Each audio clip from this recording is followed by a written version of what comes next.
Բարև ձեզ, մենք ներկայացնում ենք Երևանի թատրոնի և կինոյի պետական ինստիտուտը, խորեոգրաֆիայի ամբիոնը։ Կարևոր մասնակցություն ունենք այս միջոցառմանը, քանի որ Թատերական ինստիտուտի խորեոգրաֆիայի ամբիոնը ամեն տարի փորձում է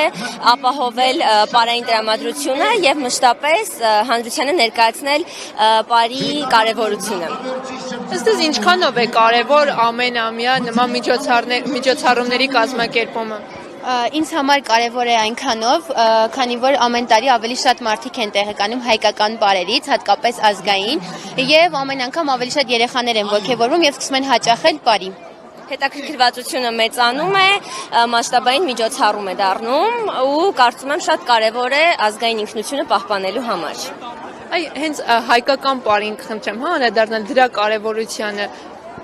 Կարծում եմ յուրաքանչյուրը պետք է իմանա իր ազգային պարերը, թե որտեղից են գալիս, հատկապես հայկական ազգային պարերն նրանք շատ տարբեր են, մենք ունենք հարսանեկան, ռազմական, աշխատանքային պարեր, որոնք շատ հետաքրքիր են ուսումնասիրել եւ իմ համար յուրաքանչյուր հայ պետք է իմանա իր ազգային պարը։ Ես կնշեմ, որ տարբեր տարածաշրջաններ ունեն տարբեր բնույթի պարեր, ու մենք այսօր 3 պար ենք ներկայացնելու, որոնք կբնութագրեն հենց հայկական ոգին, միասնականությունը, կարծում եմ մնացածը արդեն կտեսնեն։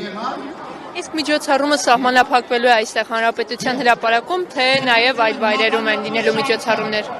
Ոչ, այսօր լինելու են տարբեր պարային միջոցառումներ ամբողջ Երևանով մեկ, լինելու են տարբեր խմբեր, ինչպես ազգային, այնպես էլ այ ոճի, նաև լինելու են համերգներ, օրինակ պարվեստի ուսումնարանում։ Ազատության հրապարակում, Սախարովի հրապարակում լինելու են միջոցառումներ, տարբեր ժամերին օրվա։